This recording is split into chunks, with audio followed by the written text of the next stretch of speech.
Donc, comme la parole de Dieu nous recommande en toutes choses, quoi que nous fassions en parole bien en œuvre, nous le faisons. Au nom de notre Seigneur et Sauveur Jésus-Christ, donc procédons devant le Seigneur et remettons toutes choses entre ses mains. Éternel notre Dieu, nous te bénissons, nous te rendons grâce encore, Seigneur Dieu, pour ce partage. Donne-nous encore, Seigneur, de nous ressourcer dans ta grâce, de nous ressourcer dans ta parole. Nous voulons, Seigneur Dieu, te bénir pour ces moments, te bénir pour la disponibilité des uns des autres. Seigneur, tu dis, déclares dans ta parole que là où deux ou trois sont réunis en ton nom, que tu es parmi eux. Éternel Dieu, nous sommes parmi nous. Nous te rendons grâce d'être parmi nous autant pour moi. Merci encore, Seigneur, de nous conduire, de nous guider jusqu'à la fin. Merci aussi également, Seigneur, pour des leçons que tu as préparées d'avance pour nous afin que nous soyons édifiés et que nous soyons bâtis en tant qu'Église, car nous sommes là pour devenir meilleurs et non pour devenir pires. Merci encore, Seigneur Dieu, de pardonner nos fautes, de pardonner nos manquements. Merci encore, Seigneur, de nous parfaire jusqu'au retour de notre Seigneur et Sauveur Jésus-Christ. Et surtout que la gloire et l'honneur te reviennent en toutes choses, Seigneur Dieu, et c'est dans le nom puissant et merveilleux de notre Seigneur et Sauveur Jésus-Christ que nous t'avons ainsi prié. Amen. Amen. Amen, gloire à Dieu. Amen. Donc, le texte que nous allons partager aujourd'hui, le thème d'aujourd'hui, c'est examinons toutes choses.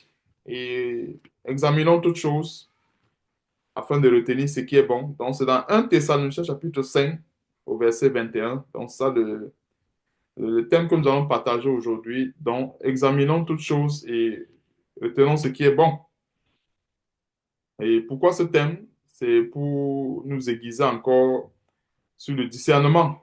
Donc, nous sommes censés examiner toutes choses et retenir ce qui est bon. Et cela, ça veut dire quoi? Examiner toutes choses et retenir ce qui est bon. Donc, pour la petite introduction, examiner toutes choses déjà, nous l'examinons selon la volonté de Dieu, déjà pour commencer. Parce que quand on parle d'examiner, tout le monde peut examiner, mais nous avons toujours besoin d'un référentiel. Dans quoi nous examinons? Quelle est la base? Nous examinons toutes choses sur quelle base? Donc, c'est bien important de comprendre généralement la base. Pourquoi? Parce que en toute chose, lorsqu'on a raté la base, en fait, nous tous nous connaissons que ça ne vaut plus la peine. Ouais, un peu. Quand nous avons raté la base, ça ne vaut plus la peine. Donc, toute chose réside d'abord dans la base. Donc, nous devons d'abord examiner toute chose à la base. Donc, la base, c'est quoi? C'est la parole de Dieu. Et nous sommes là pour voir beaucoup de détails sur lesquels nous devons nous appuyer pour examiner toutes choses selon la volonté de Dieu. Donc, examiner toutes choses, qu'est-ce que cela veut dire? Nous savons tous que nous sommes dans un monde où, en fait, il y a beaucoup de séduction, y compris même dans le corps de Christ. Donc, nous n'avons pas le choix d'examiner toutes choses. Et dans examiner toutes choses, on va le voir dans deux volets. Le premier volet, c'est d'abord dans la généralité. Donc, en général, examiner toutes choses, c'est quoi d'abord? Et maintenant, en ce qui concerne le corps de Christ, examiner toutes choses, qu'est-ce que cela signifie? Parce qu'en fait, examiner toutes choses ici, c'est pour nous les chrétiens et nous devons bien sûr concevoir la notion sur deux plans, c'est-à-dire d'abord dans le corps de Christ et après, quand ça concerne l'extérieur, parce que n'oublions pas, il y a des choses qu'on peut tirer vraiment instruction, mais même si ça ne vient pas, même si ce n'est pas, même si ça ne vient pas forcément d'un enfant de Dieu, bien d'un serviteur de Dieu. Nous voyons un peu, on peut tirer instruction de cela. C'est pour cela qu'en fait, dans notre vie courante, nous avons, nous avons des fois des personnes qui ne connaissent pas Dieu et des personnes qui ne sont pas encore converties, mais qui peuvent avoir des choses qui nous apportent un plus dans ce que nous faisons. Ça peut être dans les études, ça peut être dans le travail, etc. Mais examiner ici, c'est aussi également une très bonne chose. Pourquoi? Parce qu'on ne peut pas dire que non, comme tel passe le temps à me donner des bons conseils, ça veut dire que tout conseil qu'il me donne est forcément bon. Non. C'est toujours sous le prisme de la parole de Dieu. Donc, si quelqu'un qui ne connaît pas Dieu, par exemple, entre guillemets, me donne un bon conseil et que ce conseil cadre avec la parole de Dieu, ça veut dire que c'est un conseil qui vient de Dieu, même si en réalité il ne connaît pas encore Dieu. Parce que n'oublions pas, dans la parole de Dieu, on a vu comment Dieu a utilisé l'âne de Balaam pour le ramener du chemin. Et nous, les humains, nous sommes supérieurs aux animaux. Donc ça, c'est ce qu'il faut comprendre. Alors, dans examiner toutes choses, là, on va beaucoup m'atteler, c'est dans le corps de Christ. Parce que dans le corps de Christ, tout est positif dans le corps de Christ. Vous voyez un peu, tout est positif dans le corps de Christ. Et quand nous examinons toutes choses dans le corps de Christ, c'est parce qu'en fait, nous sommes déjà sur la bonne base. Nous comprenons un peu parce que quand on parle d'examiner toutes choses, il y a beaucoup qui vont penser que non, il faut maintenant faire du nomadisme spirituel, il faut parler de tel enseignement, telle chose, et on mélange, on examine, on retient ce qui est bon. Non, c'est pas ce que cela veut dire. Mais si on est dans un cadre, entre guillemets, laïque, vous voyez un peu, dans un cadre où, je prends peut-être l'exemple, une personne qui a à l'école avec son enseignement de physique ou de mathématiques, etc. Donc, c'est clair qu'un enseignement qu'il reçoit de la part de son enseignant, qui ne le pousse pas à l'idolâtrie, c'est une bonne chose. Vous voyez un peu. Un enseignement, par exemple, du genre, pour l'apprendre à compter, pour l'apprendre à calculer, pour l'apprendre à faire des choses qui vont nous être utiles dans la vie, dans notre quotidien, mais sans pourtant franchir la limite de l'idolâtrie. Parce qu'en général, dans les études, et en général, quand on pousse un peu plus loin avec les études, on va voir qu'il y a beaucoup de choses un peu qui tendent vers l'idolâtrie. C'est pour ça qu'en fait, on a toujours besoin de Dieu pour avoir la bonne direction, pour éviter de tomber à un moment donné dans l'idolâtrie. Alors, nous allons commencer dans Genèse, Genèse chapitre, commençons dans Genèse chapitre 3. Non, Genèse chapitre 2. Excusez-moi, Genèse chapitre 2. Genèse chapitre 2 à partir du verset 15. Donc, Genèse chapitre 2 à partir du verset 15. Donc, je vais lire au nom de notre Seigneur et Sauveur Jésus-Christ. L'Éternel Dieu prit l'homme et le plaça dans le jardin d'Éden pour le cultiver et pour le garder. L'Éternel Dieu donna cet ordre à l'homme, tu pourras manger de tous les arbres du jardin, mais tu ne mangeras pas l'arbre de la connaissance du bien et du mal, car le jour où tu en mangeras, tu mourras. Ouais, un peu. Et nous sommes dans un cadre un peu où Dieu a donné cette instruction à l'homme, à savoir, il pouvait manger de tous les arbres du jardin. Et qu'est-ce qu'on peut comprendre dans cela? C'est que dans tout ce qui concerne le domaine de Dieu, en fait, tout est bon. Il n'y a rien à rejeter. Mais cependant, le domaine de Dieu, dans un sens plus large, ça fait plus large autant pour moi, il n'y a pas que du positif, mais il y a aussi également du négatif. Je m'explique, quand je parle du négatif, ce n'est pas vraiment dans le sens proprement dit de Dieu. C'est que nous sommes dans un monde où Dieu a mis devant nous, comme le dit Deutéronome chapitre 30, verset 15, c'est Dieu qui met devant nous le bien et le mal. C'est le même Dieu qui met devant nous la vie et la mort. Est-ce que vous comprenez un peu, quand je parle du système de Dieu, je sors un peu dans un cadre un peu plus large. Dans un cadre un peu plus restreint, tel que nous voyons ici au verset 16, tout est positif. Mais en fait, dans le cadre un peu plus large, un peu plus précis, il n'y a pas que du positif. Quand il n'y a pas que du positif, les épreuves, les tribulations qui viennent de l'ennemi, bien sûr, c'est négatif, mais ça contribue à notre affaiblissement. Bien sûr que, je crois qu'on a vu dans le dernier enseignement, quoi, l'enseignement passé, si je ne me trompe pas, la bonne sémence et la mauvaise sémence. Donc, la mauvaise sémence qui est sémée par l'ivraie, on voit un peu, qui est sémée par Satan, autant pour moi, qui est sémée par Satan, c'est bien sûr une mauvaise sémence qui est sémée par Satan, mais Dieu a permis. Donc, Satan a la permission de Dieu. Voilà ce que je voulais dire. A la permission de Dieu pour s'aimer l'ivraie. Pourquoi? Parce que quelque part, Dieu nous donne la sagesse, la connaissance pour pouvoir examiner ce qui est bien de ce qui est mal. Donc, voilà un peu. Donc, Dieu nous donne un peu euh, ce discernement-là, vous voyez un peu, pour examiner ce qui est bien de ce qui est mal. L'Éternel Dieu donna cet ordre à l'homme, tu pourras manger de tous les arbres du jardin, mais tu ne mangeras pas de l'arbre de l'arbre de la connaissance du bien et du mal, car le jour où tu en mangeras, tu mourras. Alors, nous voyons une interdiction formelle ici de la part de Dieu c'est de ne pas consommer de l'arbre de la connaissance du bien et du mal. Mais bien entendu, nous sommes dans un système qui est un peu plus vaste ici, c'est-à-dire les éléments à considérer, c'est le bien et le mal que Dieu met devant nous.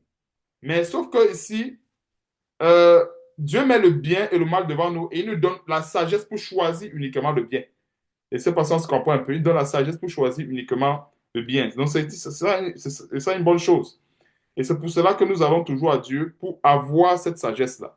Afin que lorsque nous avons le bien et le mal, nous avons en fait que Dieu nous donne le discernement de pouvoir choisir uniquement le bien.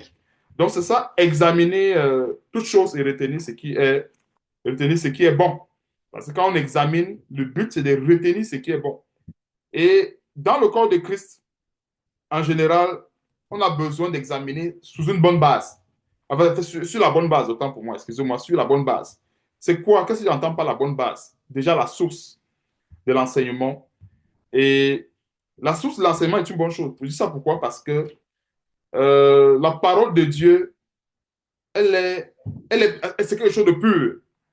Et cette parole qui est pure, ça doit sortir également d'un cœur qui est pur. Et quand ça sort d'un cœur qui est pur, normalement, c'est cette parole-là qui bénit. Et cette parole, en fait, qui édifie. Parce que dans édifier, il y a édifice également. Donc, qui bâtit une personne en tant que, en fait, comme à l'image de l'Église du Seigneur Jésus-Christ. Donc, examinez toutes choses, comme le disait 1 Thessaloniciens chapitre 5, verset 21, et retenez ce qui est bon. Donc, retenez ce qui est bon, c'est parce qu'on a le discernement pour examiner toutes choses. Donc, j'étais ici dans le corps de Christ avec Genèse chapitre 2, verset 21, pour qu'on comprenne bien un peu le contexte. J'étais ici dans le corps de Christ. Et dans le corps de Christ, avant le premier plan, c'est que quand nous examinons toutes choses, nous devons savoir qu'est-ce qui calque avec la parole de Dieu, qu'est-ce qui ne calque pas avec la parole de Dieu. Il y a aussi également un autre élément, un autre volet que je vais aborder toujours dans le corps de Christ. C'est par exemple, je vais entrer dans le volet, par exemple, des conseils. Je prends peut-être l'exemple d'une personne qui est mariée et de l'autre qui n'est pas marié. C'est clair que celui qui est marié, on va lui donner des conseils propres à sa situation. Et déjà, celui qui est marié, par exemple, il peut se permettre certaines choses dans sa vie conjugale que l'autre qui n'est pas marié ne peut pas se permettre. Est-ce que nous comprenons un peu? Donc, dans un enseignement qui est donné, par exemple, je donne un exemple par rapport à la communion avec Dieu, et que le plan conjugal est abordé, et qu'on aborde le plan conjugal, c'est clair que celui qui n'est pas concerné, lui, en fait, ce n'est pas encore bon pour lui à ce moment-là. Et c'est parce que vous comprenez un peu. Donc, ce n'est pas parce que, parce que je voulais pas aborder le côté du bon pour le moment. C'est-à-dire, parce qu'il y a quelque chose, on peut dire que quelque chose n'est pas bon parce que c'est, en définitive, ce n'est pas bon. Mais ça peut ne pas être bon pour quelqu'un parce qu'il n'a pas encore ce statut-là. Vous voyez un peu, ce statut de pouvoir vivre la parole de Dieu à ce niveau. Donc, c'est très souvent à ce niveau qu'il y a beaucoup d'amalgame à examiner toutes choses. Et dis ça pourquoi? Parce que j'ai été confronté avec beaucoup de personnes qui pensent que telle chose est bon pour moi, mais pour toi, ce n'est pas bon. Et en général, les exemples étaient très souvent pris sur des cas tels que, par exemple, la vie de la débauche ou bien la vie dans les boîtes de nuit. Par exemple, pour moi, ça ne nuit pas à ma foi. Mais si toi, tu vas dans les boîtes de nuit, ça va te nuire. Donc, en conséquence, la boîte de nuit, par exemple, ça ne nuit pas à ma foi. Donc, c'est bon pour moi, mais pour toi, ce n'est pas bon. Or, ce n'est pas de ça qu'il est question. Que ça soit pour celui qui est marié comme pour celui qui n'est pas marié, les boîtes de nuit, les endroits de séduction, c'est proscrit pour les chrétiens. Parce que vous voyez un peu un exemple que je voulais donner. Mais par contre, quand je rentre dans le cadre du mariage, c'est un cadre qui est sain. C'est un cadre qui est pur. Et dans des relations conjugales, c'est quelque chose qui est sain et qui est pur. Mais celui qui n'est pas marié ne peut pas aspirer ne peut pas avoir cette relation-là. Est-ce que vous comprenez un peu? Et c'est ça qui devient un péché. Donc, dans examiner toutes choses, il faut discerner en fonction de la situation de chacun. Donc, celui qui est à l'école, par exemple, a besoin de tous les outils pour pouvoir réussir son examen, pour pouvoir percer dans ses études et ne pas tomber dans le piège de l'idolâtrie. Alors, celui, par exemple, qui travaille, a besoin, quand il s'approche de Dieu, c'est qu'il a besoin de tous les outils pour honorer Dieu dans son travail sans toutefois tomber dans le péché. Et ainsi de suite, et ainsi de suite. C'est pour ça que quand la parole de Dieu est donnée, l'éventail de cette parole, c'est tellement large. Et c'est chacun qui prend ce qui correspond à sa situation. Donc, voici un autre volet d'examiner ce qui est bon. Pourquoi? Parce que celui, par exemple, je prenais le cadre du mariage, il est marié, c'est clair que, en fait, celui, par exemple, qui est marié, la parole de Dieu s'applique, ne va pas s'appliquer au même niveau, par exemple, comme celui, par exemple, qui est célibataire, par exemple. Quoi que vous comprenez un peu, je veux pas, quoi que vous comprenez un peu là où je vais en venir. Alors que le fait que ça ne s'applique pas à celui qui est célibataire, ça ne veut pas dire que c'est forcément mauvais. Tous les deux sont bons, mais sauf que par rapport à la situation, l'autre n'aspire pas encore à tel domaine, peut-être parce qu'il n'est pas encore marié. Donc voilà un peu le détail des fois d'examiner toutes choses et de retenir ce qui est bon. Donc, outre le détail où il faut vraiment rejeter ce qui est bon totalement, comme je prenais l'exemple, par exemple, de tout ce qui est débauche et autres, mais il y a aussi également le détail de qu'est-ce qui correspond à ma situation. C'est ça, en fait, examiner toutes choses. Donc, dans examiner toutes choses, il n'y a pas toujours le détail, en fait, de, comment dirais-je, de bannir complètement l'ivraie, non. Mais il y a aussi également l'autre détail qui est, je prends ce qui correspond à ma situation. Donc, voilà les deux éléments avec lesquels, en fait, voilà les deux, voici les deux éléments auxquels on se faute très souvent dans la parole de Dieu, bien dans la foi chrétienne. Et c'est pour cela qu'il y a lieu de discerner pour que ça ne crée pas l'amalgame. Pourquoi? Parce que j'ai très souvent écouté des personnes qui pensent que examiner toute chose, en fait, c'est qu'il n'y a aucune référence. C'est que je peux aller fouiller dans n'importe quelle poubelle et je cherche forcément ce qui est bon. C'est comme une personne, par exemple, qui se dit, je vais aller dans une poubelle et trouver un sandwich et ce sandwich sera bon pour moi. Nous tous nous savons que tout ce qu'il y a dans la poubelle, c'est forcément mauvais. Donc, même si quelqu'un a déposé un bon sandwich dans une poubelle, ce sandwich est forcément contaminé, c'est pas bon. Pourquoi? Parce que le lieu où ce sandwich provient.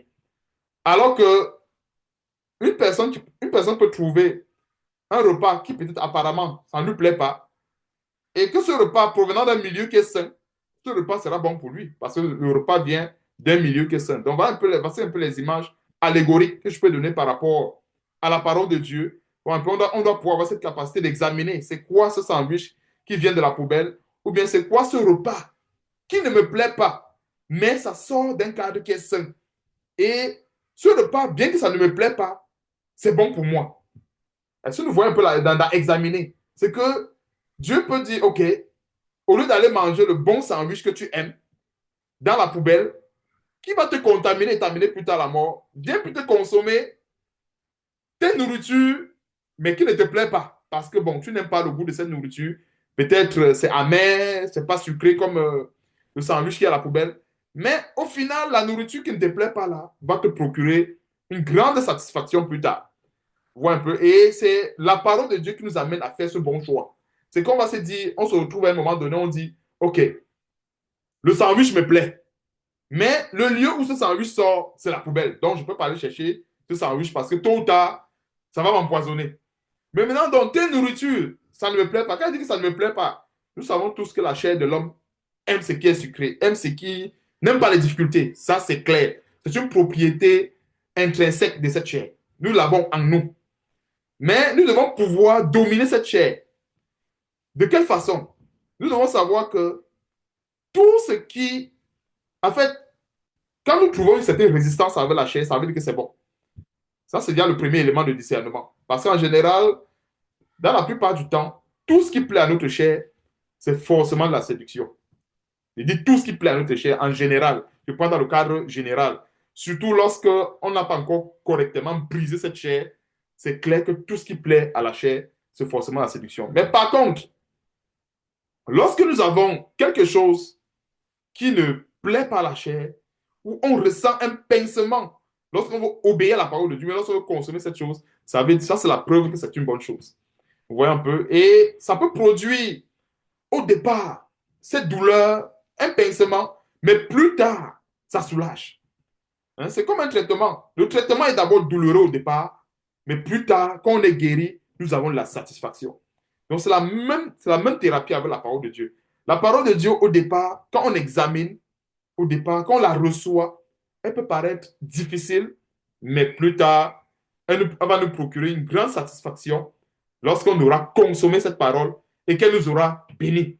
Je dis ça pourquoi? Parce qu'en général, dans un premier plan, la parole de Dieu, c'est difficile de l'apprécier comme ça sur le plan de la chair. C'est très difficile. Mais plus tard, lorsqu'on est sauvé des tribulations, lorsqu'on est sauvé de certaines situations, on comprend que, waouh, cette parole-là qui ne me plaisait pas, pourtant sur le plan charnel, était une très grande bénédiction pour moi. Voilà, dans cette épreuve où je me trouve. Versus, donc, vous voyez un peu ces deux images allégoriques que je donnais tantôt. Le bon sandwich qui est tellement sucré dans la poubelle versus la nourriture que la chair n'aime pas forcément, qui sort d'un milieu sain, mais qui plus tard procure une très grande satisfaction. Donc, voilà un peu tout ce qui meuble à examiner, parce que c'est bien important de comprendre ce grand ces détails. C'est pour ça que j'insiste là-dessus. Pourquoi? Parce que lorsqu'on n'a pas cerné cela, la plupart des chrétiens vont toujours être tentés d'aller dans les poubelles. Ouais, un peu, parce qu'on peut dire, OK, je vais aller fouiller le sandwich dans la poubelle. Ben oui, c'est sûr que si quelqu'un va dans une poubelle, il ne trouvera pas forcément tout ce qui est gâté. Ça se peut qu'il trouve même du bonbon dans la poubelle. Mais parce que ce bonbon-là se trouve dans la poubelle, ce n'est plus vraiment le bonbon. Ce bonbon est empoisonné. Mais par contre, une personne qui va vers Dieu, qui va dans la maison de Dieu, même s'il trouve, peu importe, la nourriture amère, la nourriture qui ne plaît pas à sa chair, ce qui est sûr, au début, ça va être difficile. Parce que n'oublions pas, quand nous recevons la parole de Dieu, ça produit en nous, c'est un peu comme, j'ai une image, en fait, c'est la parole de Dieu, c'est en quelque sorte comme une boule de feu. Et je crois que la Bible le dit dans Jérémie. La parole de Dieu que nous recevons, c'est comme une boule de feu. Et en général, quand nous recevons cette parole, nous n'avons pas la même température que la parole que nous recevons. Alors, quand nous recevons cette parole qui est une boule de feu, n'ayant pas la même température que cette parole, il se produit ce qu'on appelle normalement dans le domaine de la thermique un choc thermique. Vous voyez un peu? Un choc thermique. Ça veut dire, quand quelqu'un n'est pas préparé à recevoir quelque chose et qu'il la reçoit brusquement, ça produit ce qu'on appelle un choc thermique. Et ce choc-là, c'est le choc qu'on peut recevoir lorsque, par exemple, on est appelé, par exemple, à se débarrasser peut-être brusquement de quelque chose où on était tellement attaché pendant longtemps. Ou un peu quelqu'un était tellement attaché aux idées, tellement attaché à la vie de débauche. Maintenant, quand il faut, par exemple, comment dirais-je, lorsque la personne reçoit le message de Dieu qu'il faut qu'il se débarrasse de tout cela, ça peut produire ce qu'il appelle ce choc thermique-là. Mais n'oublions pas, le choc thermique se produit au départ. Alors, ce choc thermique qui se produit au départ, c'est vrai, c'est dur pour la chair, mais avec la persévérance, est-ce que vous voyez un peu ce que ça va se passer? Avec la persévérance, ce feu-là va, euh, va habiter la personne qui le reçoit. Et à un moment donné, la personne va plus ressentir la chaleur du feu. Ça va devenir comme normal. Si vous comprenez un peu, ça s'appelle l'effet de la parole de Dieu. C'est-à-dire la première fois, et je suis sûr que la plupart d'entre nous avons reçu la parole de Dieu, la première fois, si quelqu'un dit qu'il n'a pas vraiment ressenti ça, ça veut dire qu'en fait, il n'a pas encore vraiment reçu une parole qui l'a bouleversé. Parce que normalement, lorsqu'on est attaché à quelque chose qui déplaît à Dieu et qu'on reçoit une vraie parole qui vient de Dieu, qui nous demande de nous débrouiller, de nous dépouiller autant pour moi, excusez-moi, ça produit ce choc que je viens de dire tantôt. Et ce choc-là, quelque part, c'est pour nous travailler. C'est pas là pour nous amener à la mort, non. Mais c'est pour nous briser. C'est ça qu'on parle du brisement. C'est que quand la parole de Dieu, quand ça chauffe, tel que je disais tantôt, ça nous brise. Et c'est à ce moment qu'il se passe ce que j'appelle le transfert. Il y a un transfert qui se fait avec la foi. Parce que la Bible dit que la foi vient de ce qu'on entend. Et ce qu'on entend vient de la parole de Dieu. Donc il y a un transfert. Un transfert de quoi? Cependant, un transfert de foi. Pourquoi? Parce que je crois que j'ai précisé dans un enseignement que tout le monde a la foi en général.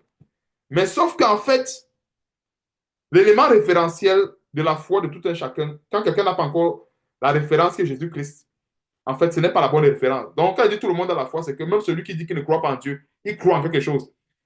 J'entends très souvent les gens dire que il faut croire en toi. C'est une foi. Même celui qui croit en lui, il ne peut pas dire qu'il ne croit pas il peut pas dire qu'il ne croit pas en quelque chose. Il croit en lui. Et c'est parce que vous comprenez un peu. Il a quand même la foi en lui-même. Ou bien, s'il ne croit pas en lui, il croit en quelque chose. Maintenant, donc, quand je parle du transfert de la foi, c'est que, comme la Bible le mentionne, Romains 10, verset 17, la foi vient de ce qu'on entend et ce qu'on entend vient de la parole de Dieu. Alors, le transfert qui s'effectue, c'est quoi? la parole que nous recevons, qui est une boule de feu, vient nous transmettre la foi.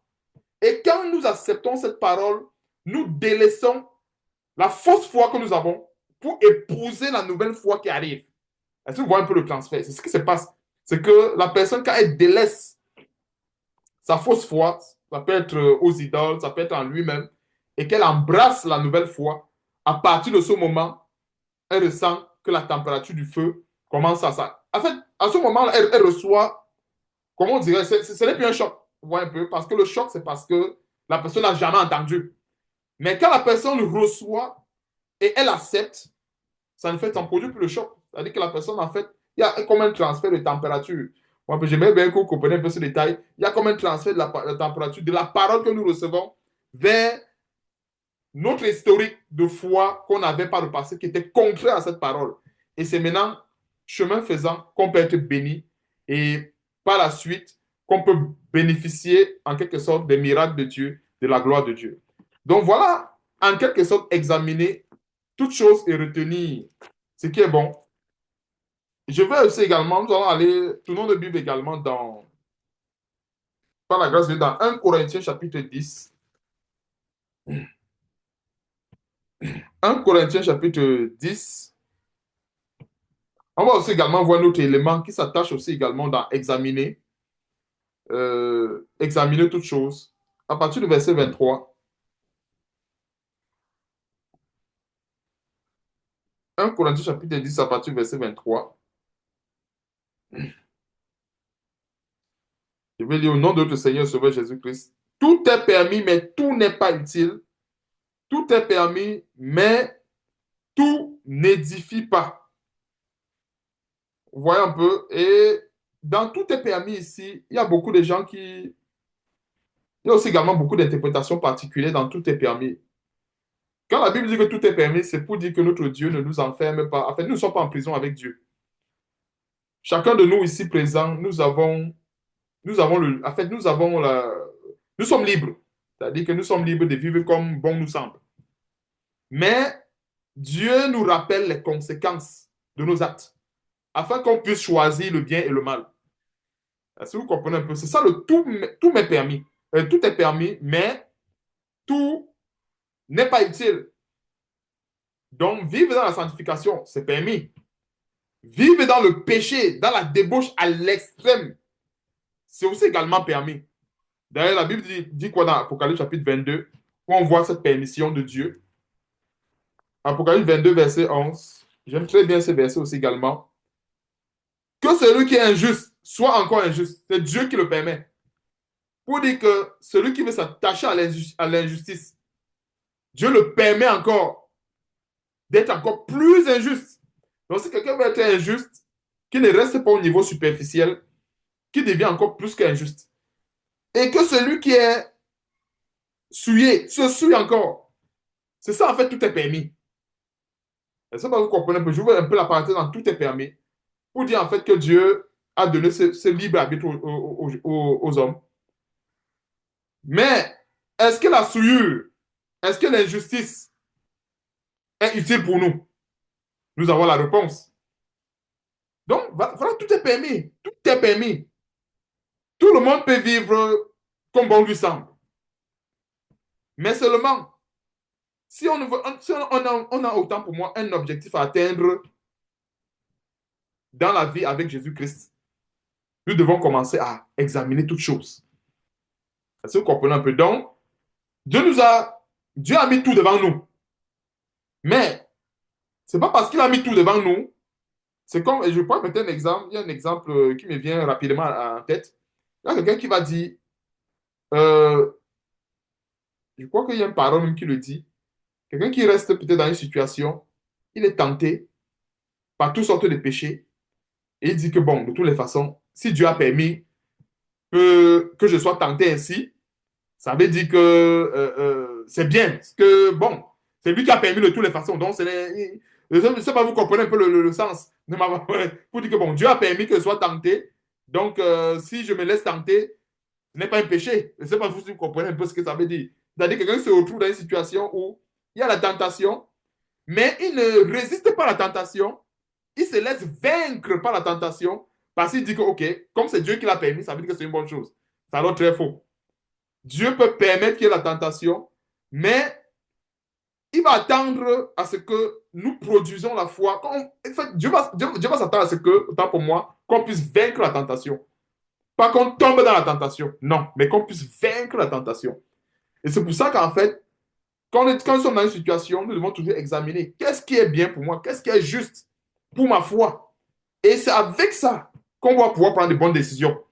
Et dis ça pourquoi? Parce que si on n'examine pas les choses comme cela, on peut penser que non. Si je suis tenté et que Dieu a permis que je sois tenté, ça veut dire que si je me laisse tenter au final, si je tombe dans la tentation au final, ça veut dire que c'est une bonne chose, c'est pas grave.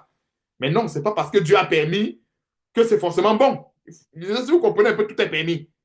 C'est pas parce que Dieu a permis que l'ennemi nous attaque qu'on va laisser que l'ennemi nous terrasse avec les péchés et on dit que c'est bon. Non. Tout est permis, comme le dit 1 Corinthiens 10, verset 23, mais tout n'est pas utile. C'est pour dire quoi? Quand nous sommes dans les épreuves, nous devons examiner ce qui est agréable au Seigneur. Parce que nous savons tous que, comme le dit Apocalypse chapitre 22, verset 11, Dieu a bien dit ceci, que celui qui est injuste soit encore plus injuste. Donc, Dieu n'a pas bloqué ce chemin-là. Il dit que celui qui est souillé se souille encore. Donc, Dieu n'a pas bloqué ce chemin-là. Il dit aussi également que celui qui est juste pratique encore la justice et celui qui est saint se sanctifie encore. Est-ce que nous voyons un peu? Donc, c'est ça qui est résumé en quelque sorte dans Deutéronome chapitre 30.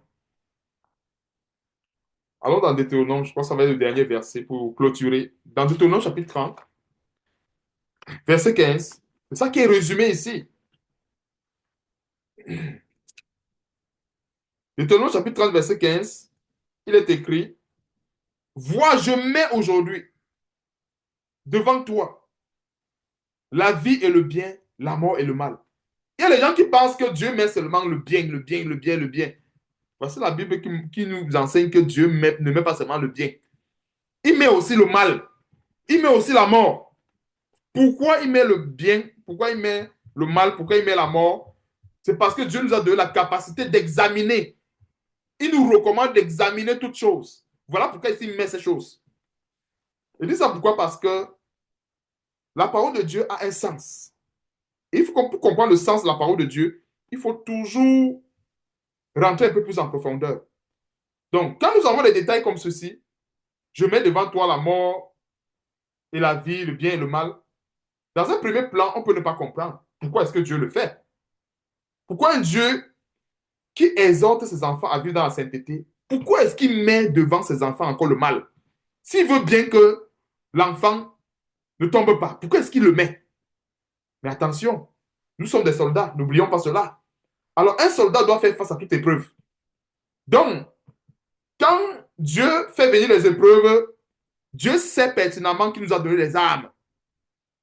Je ne sais pas si vous comprenez un peu. D'où 1 Corinthiens 10, 13 qui dit ceci, Dieu ne laissera pas qu'on soit tenté au-delà de nos forces. Dieu va toujours s'arranger et il s'arrange toujours à ce que, comme dans le jargon des militaires, il s'arrange toujours à ce que le rapport de force soit toujours en notre faveur. Et je veux répéter ce détail parce que nous sommes les soldats de Christ.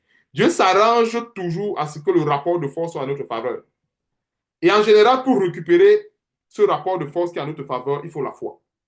Et dit ça pourquoi? Parce que ce rapport de force, ça ne se récupère pas comme ça. Ça ne se récupère pas la foi. Parce que si on n'a pas la foi, on ne peut pas récupérer ce rapport de force qui est très, très supérieur à celui de l'ennemi. Et c'est pour ça que l'ennemi va jouer là-dedans. Satan sait que, en fait, il a été vaincu sur la croix il y a de cela plus de 2000 ans. Satan sait qu'il a été dépouillé, comme le dit Colossiens chapitre 2, à partir du verset 14. Satan sait, selon Hébreux chapitre 2, à partir du verset 14, que le Seigneur Jésus-Christ l'a anéanti complètement. Satan le sait. Mais il va essayer de jouer avec quoi? Avec des paramètres physiques. Avec la chair. N'oublions pas, tout paramètre physique qui est attaché à la chair, en fait, pour nous, chrétiens, n'est pas à considérer. Il dit ça pourquoi? Parce que, comme la Bible dit, nous marchons par la foi et non par la vue. Donc, Dieu nous a placés, par Jésus-Christ le Seigneur, nous a placés au-dessus de ces choses. C'est pour dire qu'on peut vivre une situation où Nos yeux voient le contraire selon la parole de Dieu. Je vous donne un exemple. Dieu peut dire à un chrétien ou à quelqu'un ou à un enfant de Dieu que je t'ai béni. Mais dans le présent, ce qu'il voit, c'est figurativement parlant l'enfer, comme les gens aiment très souvent dire. Et possible figurativement parlant, c'est l'enfer. Parce que normalement, en réalité, l'enfer même, personne ne peut le décrire. Donc, figurativement parlant, c'est comme l'enfer. La personne va dire, mais comment Dieu peut me dire que je suis béni, que je suis délivré? Et à l'instant T, je vis des situations comme ça. Mais non, en fait, ce qui se passe, c'est que ce que je vis n'est qu'une manipulation de Satan. Parce que Satan veut détourner ma foi de la parole que j'ai reçue de Dieu en manipulant tout ce qui est physique. Est-ce que vous comprenez un peu le détail? Donc, il veut détourner ma foi. Alors, quand je vais me laisser détourner par ce que je vois, alors je ne pourrai plus bénéficier de la parole de Dieu. C'est-à-dire de ce que Dieu m'a donné comme parole. Parce qu'en fait, ce qui se passe, c'est qu'il y a ce que j'appelle avec la foi euh, un contraste positif. C'est-à-dire, qu'est-ce que j'entends par contraste positif? C'est que Dieu nous donne sa parole, il faut croire en cette parole-là pour que nous la voyons. En fait, pour qu'on voit cette parole s'accomplir, il faut seulement croire. Alors, pendant qu'on croit en cette parole, ce qu'on voit en général, c'est toujours contraire à cette parole. C'est ça qu'il appelle le contraste positif. Pourquoi? Parce que ce contraste est nécessaire pour développer la foi. Parce que s'il n'y a pas le contraste positif, la foi n'aurait pas de sens. La foi n'aura pas de sens. Je ne sais pas si vous comprenez un peu. La foi n'aura pas de sens. Parce que quand je parle du contraste positif, c'est que il faut bien que la foi joue son effet. Et pour que la foi joue son effet, il ne faut pas que les deux aillent dans le même sens. C'est-à-dire, à un moment donné, c'est comme le cas d'Abraham. Quand Dieu promettait à Abraham un enfant, à l'instant T, il n'y avait pas de signe que l'enfant pouvait venir. Il était vieux, avancé en âge. Sarah, sa femme, était aussi également vieille. Donc, il n'y avait aucun signe probable sur le plan physique qui pouvait démontrer par A plus B que non, l'enfant pouvait venir. C'est ça qu'il appelle le contraste positif. Alors, ce contraste-là, en fait, c'est là pour nous aider à élever le niveau de la foi par rapport à la vue. Parce qu'en fait, nous élevons par rapport à la vue. Et c'est en élevant la foi comme cela qu'on va pouvoir rentrer en possession de ce que Dieu nous a promis. Et c'est un grand mystère que nous sommes en train de voir aujourd'hui par rapport à la foi. Et c'est pour ça qu'en fait, quand nous examinons les choses, nous devons pouvoir retenir ce qui calque, bien sûr, avec cette foi-là en Jésus-Christ. Donc, c'est bien important. Donc, c'est Dieu qui met tout devant nous. Il met le bien. On a même vu au commencement, ce n'est pas aujourd'hui que Dieu le fait. Au commencement, excusez-moi, Dieu a mis tous les arbres du jardin, ce qui était bien, mais il a aussi également mis l'arbre de la connaissance du bien et du mal. Mais Dieu n'a pas laissé l'homme sans âme. Quand on retourne, on va voir l'âme que Dieu avait laissée à Adam dans le jardin.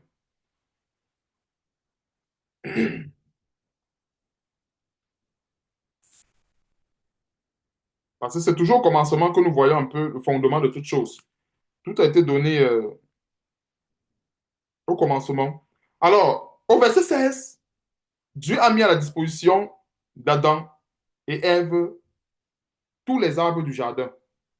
Il a aussi également mis l'arbre de la connaissance du bien et du mal. Alors, Dieu savait que Adam en puisant sa source de connaissance, sa source de sagesse dans tous les arbres du jardin, il devait pouvoir vaincre tout ce qui devait sortir de l'arbre de la connaissance du bien et du mal. Parce qu'en fait, c'est comme ça que ça se passe. Parce que c'est quoi l'image, en fait, de ce système? C'est que Dieu nous donne aujourd'hui la foi en Jésus-Christ par sa parole et il permet aussi qu'on soit doublement, triplement également attaqué. C'est pour ça que la Bible dit quoi? Tous ceux qui vivront pieusement en Jésus-Christ seront persécutés. Donc, tous ceux qui veulent s'efforcer à plaire à Dieu ou à faire la volonté de Dieu vont tout le temps recevoir des persécutions. En fait, les persécutions, là, c'est pour les ramener en arrière. Dans le fond, c'est pour les ramener en arrière. Donc, c'est un système qui va toujours demeurer ainsi. Raison pour laquelle on a besoin de ce discernement. Et c'est ce discernement qui nous amène à examiner toutes choses. Vous voyez un peu, que ce soit, j'ai pris le premier cas, que ce soit dans le monde, Nous sommes dans le monde, nous ne sommes pas du monde. Donc, il y a des choses qu'on peut bien prendre dans ce monde, en fait, des choses qui peuvent bien nous aider dans la foi, mais qui viennent, entre guillemets, du monde. Donc, ça nous aide. Et quand c'est la foi en Jésus-Christ, nous devons beaucoup, beaucoup prêter attention sur la source. Vois un peu. Je précise bien, quand c'est dans la maison de Dieu, c'est la source. Dans ce moment-là, on ne dit plus que non, on va prendre n'importe où. Parce que quand c'est dans la maison de Dieu, la source, elle est vraiment importante. Alors, quand on va dans la source, comme le dit la parole de Dieu, il peut arriver, parce que la Bible dit dans Actes chapitre 17, verset 11, que les Juifs de Béry avaient des sentiments plus nobles que ceux de Thessalonique, car ils examinaient chaque jour pour voir si ce qu'on les enseigne était exact. Vous voyez un peu. Donc, le fait qu'ils examinaient, c'est parce qu'ils veillaient à retenir ce qui est bon. Donc, ils veillaient à ce que la séduction n'entre pas, corrompre les systèmes. Et c'est la même chose, même quand l'apôtre Paul parle de la prophétie, je crois dans 1 Corinthiens chapitre 14, à partir du verset 30, quand il dit pour ce qui est des prophètes, que deux ou trois prophétisent et que les autres en jugent. Nous voyons un peu. Donc, nous voyons aussi également ce système de protection dans l'Église. Mais nous sommes ici dans un cas qui est purement sain. Je ne sais pas si vous comprenez un peu. Le cadre est purement sain. Mais ce n'est pas parce que le cadre est purement sain qu'il ne peut pas avoir des erreurs. Non, ça c'est très faux. Le cadre est purement sain, ça ne veut pas dire qu'il ne peut pas avoir des erreurs. Il peut avoir des erreurs même si le cadre est purement sain.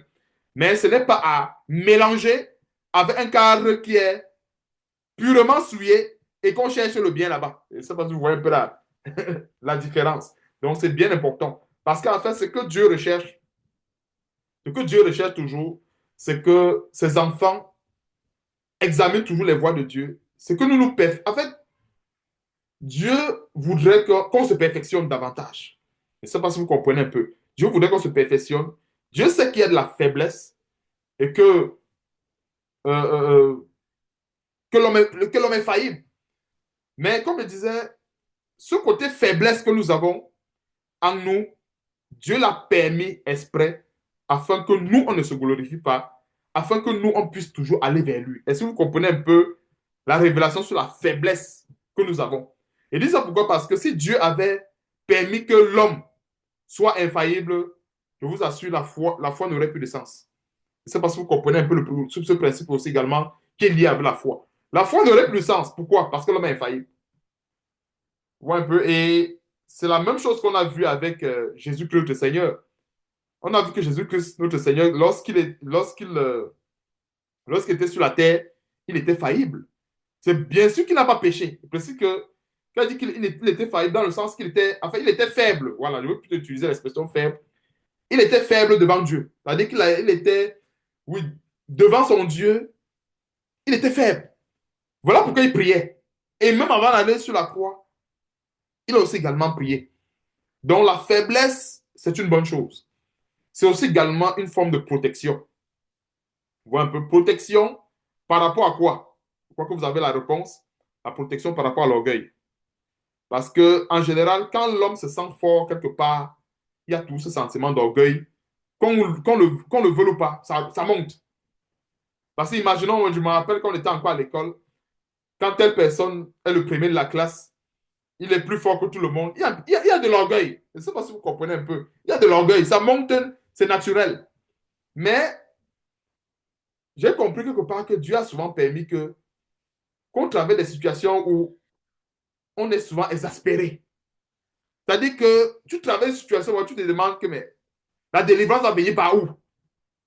Mais Dieu sait pourquoi il permet que tu traverses cette situation où tu es exaspéré, où tu ne sais pas par où la délivrance va venir. Mais c'est parce que, en étant dans cette situation-là, cette personne peut facilement mettre sa foi en Dieu. Et c'est parce que vous comprenez un peu. Parce qu'une personne qui a les clés en main, c'est-à-dire que, qui sait que bon, j'ai telle clé, je peux ouvrir telle porte. Ça veut dire qu'elle n'a plus besoin de qui que ce soit. Je ne sais pas si vous comprenez un peu. Donc, vous regardez un peu, voilà un peu le mécanisme dans lequel Dieu nous a mis. Il nous a mis dans un mécanisme où la foi doit toujours être le carburant. Elle doit toujours être le carburant. Donc, tant qu'il n'y a pas la foi, ou bien tant qu'on perd, c'est pour ça que la Bible le dit, nous devons garder la foi jusqu'à la fin, parce que c'est le carburant. La foi que nous avons aujourd'hui, nous devons la garder jusqu'à la fin, parce que si on perd la foi à un moment donné, c'est comme une voiture qui n'a plus de carburant, alors la voiture s'arrête. Je ne sais pas si vous comprenez un peu. La voiture s'arrête. Ça, c'est la panne sèche. Donc, nous devons toujours garder cette foi qui est le carburant. Et Dieu va toujours permettre que nous soyons dans cette situation où des fois on est faible. Et souvent faible jusqu'à... On sent même que nous sommes même poussés à l'extrême. Je ne sais pas si vous comprenez un peu. Je vais donner une parole pour que je comprenne, que vous comprenez un peu avec moi cette faiblesse où on sent comme si on est poussé à l'extrême. C'est 1 Corinthiens chapitre, il y a tout dans la parole de Dieu pour nous fortifier, frères et sœurs, il y a tout. 1 Corinthiens chapitre 4,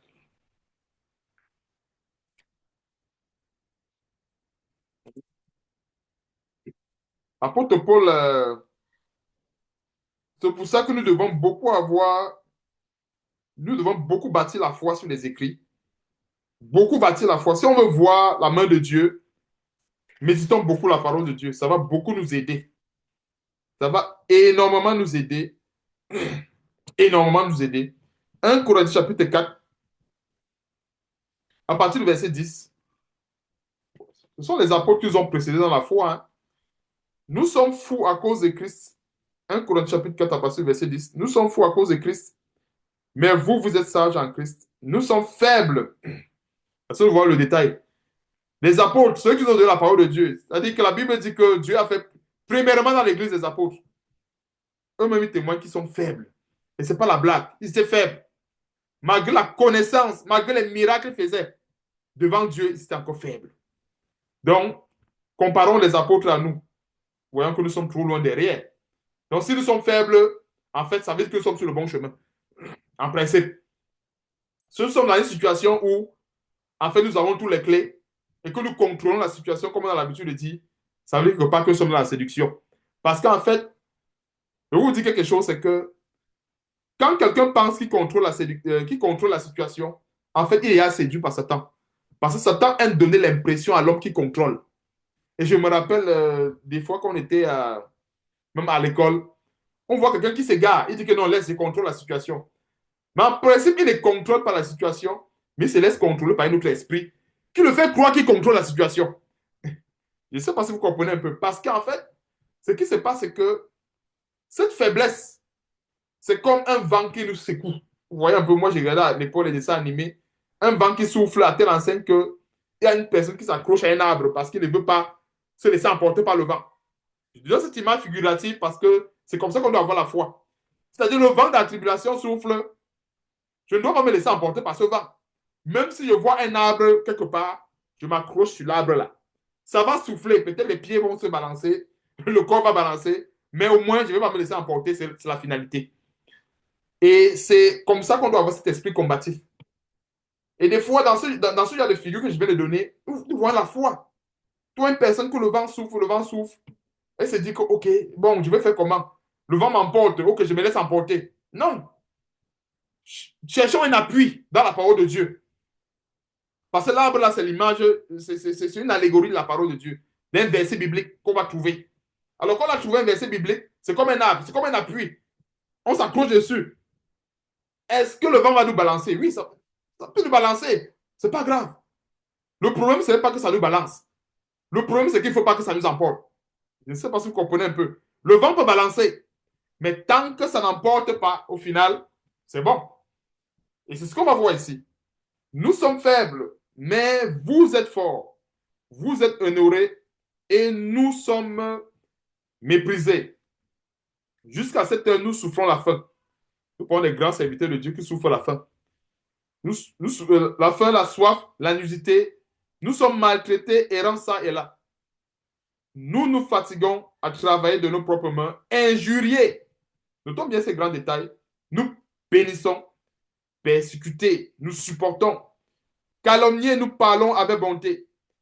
Donc, les serviteurs de Dieu utilisaient l'épée du bien pour combattre le mal. Voilà l'épée qu'ils utilisaient devant les tribulations. C'était seulement l'épée du bien. Quand ils disent calomnier, nous parlons avec bonté. Nous sommes devenus comme les balayeux du monde, le rebut de tous, jusqu'à maintenant. Est-ce que nous voyons un peu? Donc voilà un peu. Ça, c'est tout simplement un détail parmi plusieurs détails en ce qui concerne la vie des apôtres. Et c'est sur ça que nous devons fonder notre foi. Parce que quand nous avons ces détails, ça nous, ça nous fortifie. Parce que des fois, nous sommes dans des situations où on pense que nous sommes devenus un peu comme le rebut de tous. Et comme que nous sommes devenus un peu, je sais pas, on a l'air un peu ridicule. Ou un peu- Parce qu'en fait, dans ce monde, l'évangile qui a été très souvent annoncé, c'est quoi? C'est l'évangile de la vengeance. Vous voyez un peu, la Bible dit quoi? Selon Dieu, Dieu dit quoi? À moi la vengeance, à moi la rétribution. Donc c'est Dieu qui venge.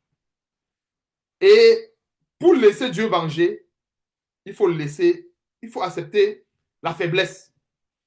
Il faut des fois accepter d'être lâche, comme on dit souvent selon le monde. Parce que vous savez, dans le monde, qu'on dit des fois à quelqu'un qu'il est lâche, du genre, quand on dit à quelqu'un qu'il est lâche en général, c'est que c'est vrai que la parole de Dieu dit que dehors, la parole de Dieu n'encourage pas les lâches, mais je suis en train d'aborder la lâcheté dans le sens où la personne ne se venge pas. Est-ce que vous voyez un peu là j'aborde la lâcheté. Lorsqu'il y a une personne qui ne se venge pas, qui ne rend pas le mal par le mal, on va dire qu'il est faible, on va dire qu'il est lâche, on va dire qu'il est. On va le traiter tous les noms d'oiseaux. Mais en fait, cette faiblesse-là, c'est en fait sa force également. C'est aussi également le même contraste positif. L'apôtre Paul disait, c'est quand je suis faible, c'est alors que je deviens fort. Parce qu'en fait, c'est la faiblesse de celui qui met sa foi en Dieu est une grande force également pour lui. Si vous comprenez un peu, nous devons toujours être dans un potentiel où Dieu a permis que sa puissance s'accomplisse toujours dans la faiblesse. C'est-à-dire, l'homme doit toujours être plus bas pour que la puissance de Dieu soit aussi également plus haut. Plus haute, autant pour moi. C'est parce que vous comprenez un peu le contraste. C'est-à-dire, si l'homme, si nous, on devient très fort, mais la puissance de Dieu, ça descend. Et c'est parce que vous voyez un peu. C'est-à-dire que c'est soit un, soit l'autre. Si on est, si on reste en bas, dans la faiblesse, sachant alors que Dieu va bien nous venger. Parce que nous sommes en train, c'est-à-dire, une personne qui se laisse dépouiller, une personne qui se laisse maltraiter, en fait, quelque part, est en train de. Je ne sais pas comment je dois expliquer. C'est comme si la personne donnait la permission à Dieu de le venger. Je ne sais pas si vous comprenez un peu. C'est ce que ça fait.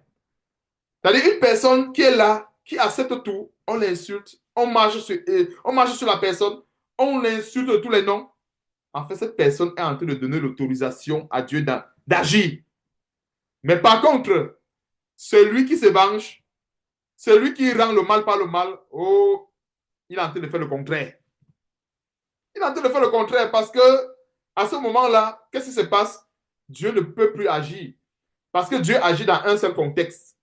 Le contexte, c'est quoi? C'est dans ce contexte où on est faible.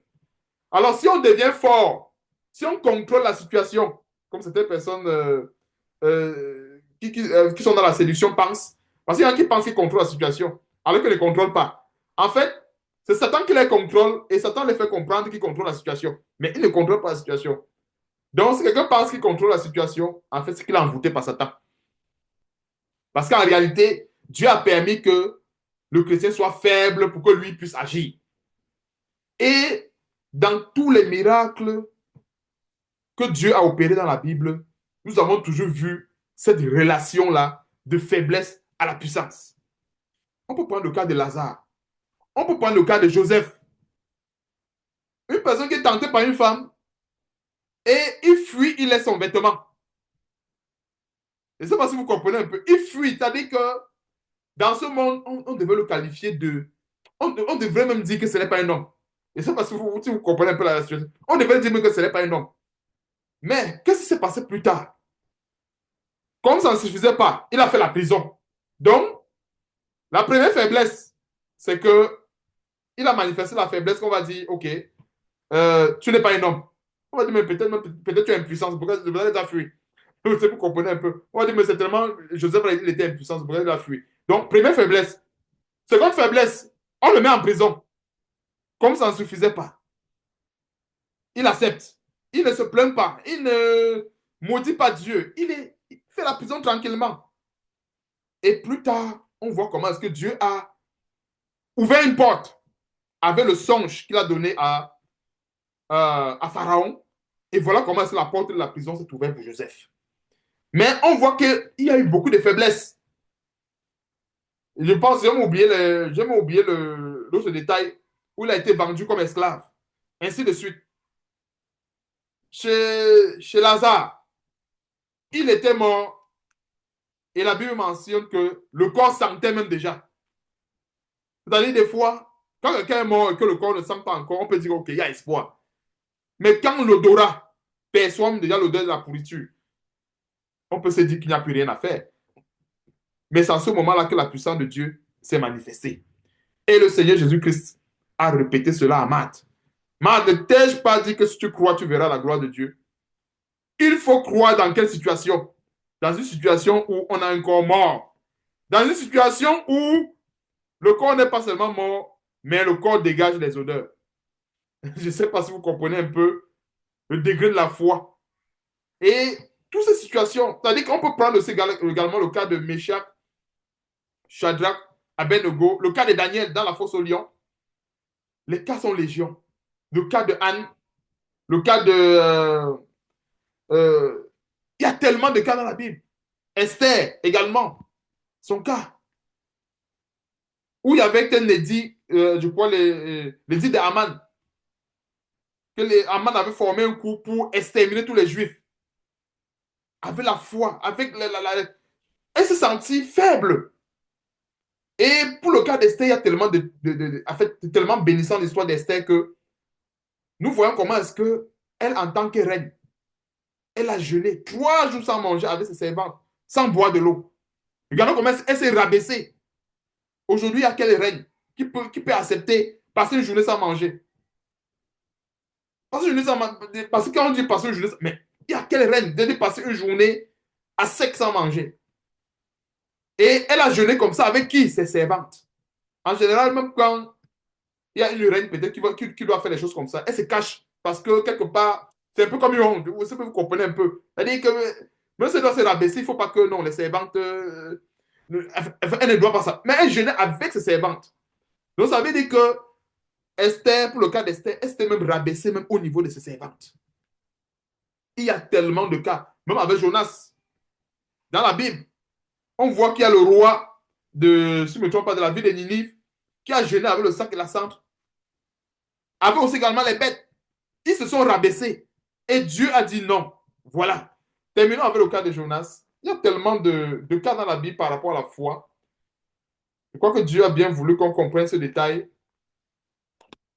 afin que on ne puisse pas limiter Dieu dans sa parole. Je crois qu'on va vraiment terminer avec ce grand détail de Jonas. Quand c'est au verset 10, je prends juste la conclusion. Dans Jonas chapitre 3, à partir du verset 1, la parole de l'Éternel fut adressée à Jonas une seconde fois en ces mots. Lève-toi, va à Ninive, la grande ville, et proclame-y la publication que je t'ordonne. Et Jonas se leva et alla à Ninive. Selon la parole de l'Éternel, or Ninive était une très grande ville de 3 jours de marche. Jonas fit d'abord dans la ville une journée de marche. Il criait et disait encore 40 jours. Et Ninive est détruite. Verset 5. Les gens de Ninive crurent à Dieu. Ils publiaient un jeûne. En fait, quand on croit en Dieu, il y a toujours l'action. Il y a beaucoup de gens qui vont dire que oui, je crois en Dieu, mais quand il n'y a pas d'action, ça veut dire en fait que cette croyance, elle est vaine. En fait, il n'y a pas, c'est pas, parce que la vraie croyance, il y a toutes les actions. Et voilà en fait une action qui prouve qu'ils avaient vraiment cru en Dieu.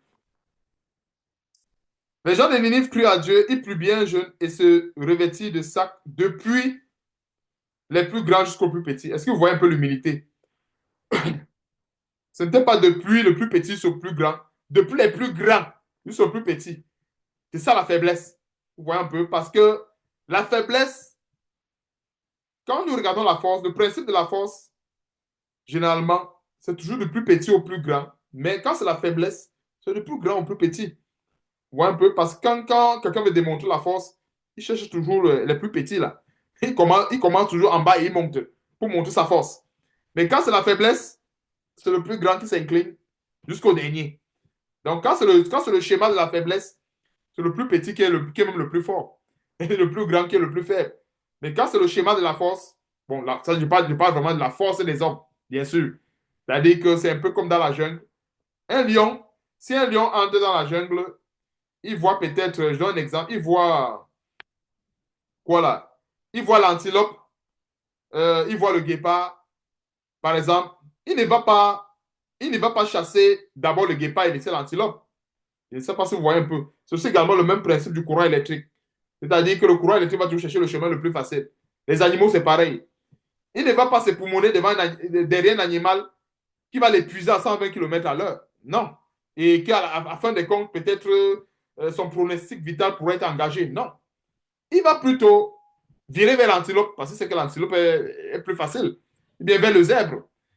Donc, c'est la même chose avec le schéma. Quand nous voyons la force des hommes, voilà, ça c'était un petit schéma pour décrire un peu la force selon le domaine des hommes. Bien, oui, selon le domaine de la chair. Ça commence toujours en bas et ça monte. Mais la faiblesse, c'est toujours en haut, en descendant. Donc, c'est une petite parenthèse pour qu'on comprenne ici. Depuis les plus grands jusqu'aux plus petits. Verset 6. La chose parvint au roi de Ninive. Est-ce que vous comprenez un peu? Au roi. Il se leva de son trône. Voici la première faiblesse. Il se lève de son trône. Première chose, il ôta son manteau, se couvrit d'un sac et s'assit sur la cendre. Est-ce que nous voyons un peu l'humilité d'un roi? Et ce n'est pas tout. Il fit faire dans Ninive cette publication par ordre du roi et de ses grands que les hommes et les bêtes, les bœufs et les brebis, ne goûtent de rien, ne pèsent point et ne boivent point d'eau. Que les hommes, verset 8, et les bêtes soient couverts de sacs, qu'ils crient à Dieu avec force. C'est ça la faiblesse. Ils ont reçu l'évangile de Dieu, ils ont cru à Dieu. Pourquoi est-ce qu'ils criaient à Dieu? Parce qu'ils ne voulaient pas que les malédictions, en fait, ils voulaient que Dieu les épargne de toute forme de malédiction. Donc, ils criaient à Dieu avec force. Le qualificatif de avec force, ce n'est pas pour rien. Vous voyez un peu? Parce qu'il y a. Quelqu'un peut crier à Dieu simplement. Et celui qui crie avec force. Si vous comprenez un peu, le avec force, l'action. C'est-à-dire, quelqu'un qui crie avec force, c'est-à-dire, c'est du genre, il crie avec insistance. Il crie sans se fatiguer. Il crie avec persévérance. Donc, il y a beaucoup de détails dans avec force. Parce que quelqu'un peut crier à Dieu aujourd'hui. Je prends peut-être un exemple. Quelqu'un traverse une situation difficile. Il commence à crier à 8 heures du matin. Après, à 9 heures, il est fatigué. Il dit que bon, j'ai trop crié. Non. Crier avec force, ça veut dire crier sans se relâcher. Même si on sent qu'il n'y a plus la voix, on continue de crier. C'est ça, en fait, crier avec force. La finalité, c'est que tant qu'on n'a pas reçu la voix de Dieu qui nous dit, OK, je t'ai pardonné, je t'ai exaucé, on continue de crier avec force. C'est ça, en fait, se rabaisser. Donc, et qu'ils reviennent, que les hommes et les bêtes soient couverts de sacs glaçants, qu'ils crient à Dieu avec force, et qu'ils reviennent tous de leur mauvaise voie et des actes de violence dont leurs mains sont coupables. Qui sait si Dieu ne reviendra pas et ne se repentira pas, et s'il ne renoncera pas à son ardente colère, en sorte que nous ne périssions. Alors, dans le contraste positif, que je parlais encore une fois de plus ici, pendant qu'ils crient avec force, ils n'ont pas encore reçu la parole de Dieu qui dit, OK, vraiment, vous n'allez plus... j'annule toute forme de colère avec vous. Non. À ce moment, ils espèrent. Donc, pendant que nous demandons quelque chose à Dieu, comme la Bible dit, Hébreux chapitre 11, verset 1, la foi est une ferme assurance des choses qu'on espère. C'est ça notre domaine. Et la seconde phase, le deuxième volet de la foi, c'est quoi? Et une démonstration de celle qu'on ne voit pas. Ça, c'est Hébreux chapitre 11, verset 1. La foi est une ferme assurance des choses qu'on espère. Pourquoi est-ce qu'il doit y avoir la fermeté dans l'assurance? C'est que quand nous crions à Dieu, nous devons demeurer fermes que non, en fait, ce qu'il déclare dans sa parole, il va l'accomplir. Même si mes yeux voient le contraire, je ne dois pas me limiter à ce que mes yeux voient. Pourquoi? Parce que Dieu ne ment point. Tout ce que Dieu dit est vrai. Donc, verset 10, Dieu vit qu'ils agissaient ainsi et qu'ils revenaient. Il y a deux choses. Non seulement ils s'humiliaient, mais ils revenaient aussi de leur mauvaise voie. C'est pour ça que c'est bien important que lorsqu'on crie à Dieu, lorsqu'on s'humilie devant Dieu, c'est bien important de délaisser les choses qui suscitent la colère de Dieu. Je prends un exemple. Imaginons une personne qui a des objets de colère de Dieu chez lui. Vous voyez un peu, ça peut être comme chez les femmes des mascaras et tout ça, tous les objets de colère de Dieu chez lui. Quand il crie à Dieu, il ne doit pas garder ces objets de colère. Il doit se dépouiller de ces objets de colère. Et c'est comme ça qu'il sera en train de revenir vers Dieu. Parce qu'il a crié à Dieu, mais il faut aussi également se dépouiller. C'est bien important. Je dis ça pourquoi? Parce que quand nous revenons à Dieu, nous devons faire comment? En fait, nous revenons par demi. Je ne sais pas si vous comprenez un peu. C'est-à-dire, c'est comme quelqu'un qui veut faire quelque chose, mais il fait à moitié. Ne faisons pas les choses à moitié. Quand nous voulons faire quelque chose, faisons-le à 100%. Donc, qu'est-ce qu'il faisait? Il se dépouillait avec le sac et la cendre, mais ils revenaient aussi de leur mauvaise voie. C'est-à-dire qu'ils enlevaient tout objet de colère, ou bien tout objet qui pouvait susciter la colère de Dieu en eux. Oui, oui, tout objet qui pouvait susciter la colère de Dieu, autant pour moi, dans leur vie. Et c'est maintenant, par la suite, alors Dieu se repentit du mal qu'il avait résolu de leur faire, et il ne le fit pas. Donc Dieu peut détourner sa colère de toute personne, que ce soit d'un chrétien ou pas. Il peut détourner. Les hommes sont généralement sous la colère de Dieu. C'est parce qu'il y a des choses qui attirent cette colère. Voilà. En général. La colère de Dieu n'est pas quelque chose que ça poursuit les gens pour les poursuivre. Non. Il y a les éléments qui appellent, qui attirent la colère de Dieu.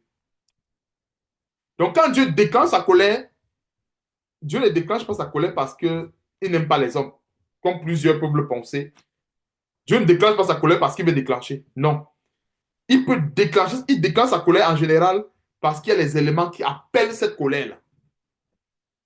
Et vous allez voir en général, quand quelqu'un se dépouille de tout élément qui appelle la colère de Dieu, c'est clair que Dieu entre dans son cœur, Dieu entre dans sa vie. Parce qu'il y a une chose que nous devons comprendre avec Dieu, c'est que Dieu est lumière et qu'il n'y a point de ténèbres en lui. Et partout où on prépare l'espace pour qu'il entre, en se dépouillant des ténèbres, Dieu entre. Et j'ai très souvent utilisé ce schéma de la lumière, c'est que partout où on enlève les ténèbres, on a la lumière. Et vice-versa. Quand on enlève la lumière, on a les ténèbres. On enlève les ténèbres, on a la lumière. Alors, le schéma d'enlever les ténèbres pour avoir la lumière, c'est en fait ça le dépouillement. Quand on se dépouille de tout objet, de tout élément de colère, c'est clair à plus de 100% que Dieu entre. Il entre. Mais par contre, une personne qui crie à Dieu, qui s'humilie dans le sac de la cendre, mais il garde encore les objets de colère dans sa vie, on comprend que Dieu ne peut pas entrer. Est-ce que vous comprenez un peu maintenant le détail? C'est ça en fait, quand on parle d'examiner, voilà un peu comment est-ce que Dieu nous a amené à voir dans ce verset, comment est-ce qu'on peut examiner dans une situation par exemple de repentance. Qu'est-ce qui est bon pour moi? Alors, ce qui n'est pas bon pour moi, c'est ce qui attire la colère de Dieu. Alors, je m'en débarrasse. Donc, c'est ici que on va terminer. Que Dieu soit loué, que Dieu soit loué pour cet enseignement et qu'il nous donne vraiment de mettre cela en pratique. De mettre cela en pratique, de ne pas être des auditeurs oublieux et que toute la gloire revienne à notre grand Dieu et à notre Seigneur et Sauveur Jésus-Christ. Amen.